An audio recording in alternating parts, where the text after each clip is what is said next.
Any third grader knows the basic history behind the 4th of July. The 13 colonies that would eventually make up the original United States of America rebelled against the tyranny of England, and in the Declaration of Independence they well declared their independence.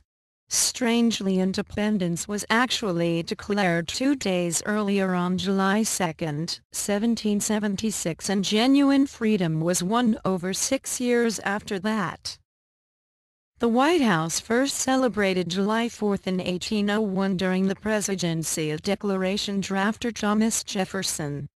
Communities around the nation celebrated the day in many unique ways, including Bristol, Rhode Island's 13-gun salutes at dawn and dusk in 1777, Massachusetts' adoption of the holiday in 1781, and 1791's first recorded use of the term Independence Day.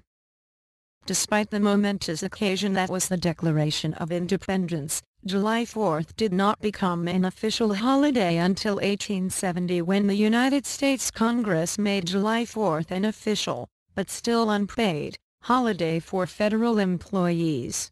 Our paychecks had to wait till 1938 to see the financial benefits we'd long held as citizens of the United States.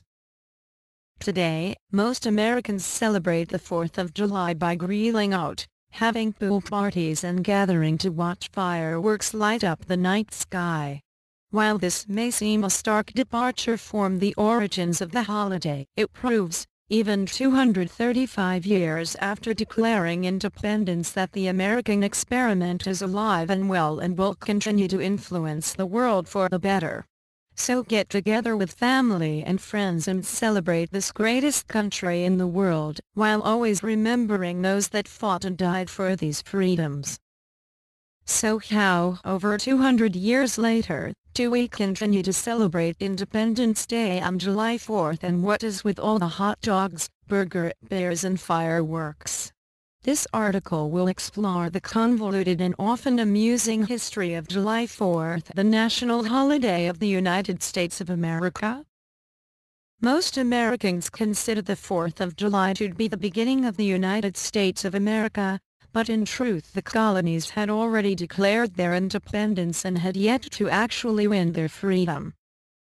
On July 2, 1776, on the initial urgings of Richard Henry Lee of Virginia, the Second Continental Congress meeting in Philadelphia approved the Resolution of Independence, wherein the 13 colonies declared that they would no longer be subject to the rule of a foreign crown.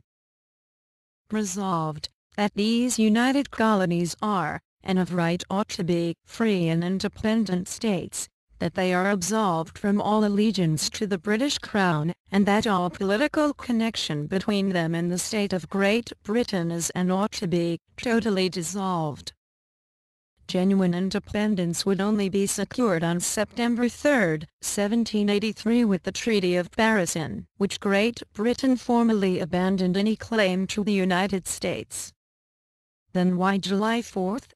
If July 2nd was the day that independence was approved by the Second Continental Congress, and September 3rd was the day we were finally and legally free, why celebrate Independence Day on July 4th?